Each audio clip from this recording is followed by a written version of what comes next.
আসসালামু আলাইকুম ওয়া রাহমাতুল্লাহি ওয়া বারাকাতুহু।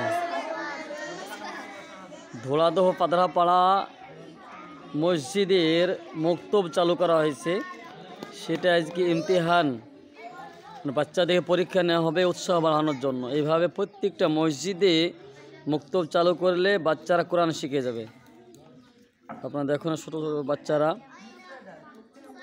কত সুন্দর লাইন মধ্যে বসে আছে। আজ পরীক্ষা হবে, আজ পরীক্ষা হবে এনাদের। আপনাদের মক্তব চালু করে কয়দিন হয়েছে? কতদিন হলো? 3 মাস। 3 মাস হলো। মাস্টার কে এখানকার? মৌলানা জাহিরুল ইসলাম সাহেব। মৌলানা জাহিরুল ইসলাম। দেখেন প্রত্যেকটা মসজিদে মক্তব চালু হওয়া দরকার। খুবই কাজ, ভালো কাজ এটা। মসজিদ থাকা মানে মক্তব থাকাটা জরুরি। মাশাআল্লাহ খুব সুন্দর।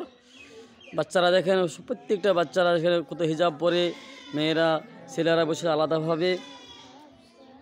প্রাথমিক শিক্ষা কোরআন শিখে গেলে সে বাচ্চা মানুষ তৈরি হবে। তারপর আপনি স্কুল কলেজ সব জায়গায় পড়ান, প্রাথমিক শিক্ষাটা কোরআন শিখিয়ে দিলে জিন্দেগি কিছু হবে, দিন থাকবে, দিন ভিতরে দিনের মধ্যে থাকবে। ভিডিওটা বেশি শেয়ার করবেন, খুব সুন্দর একটা ভিডিও।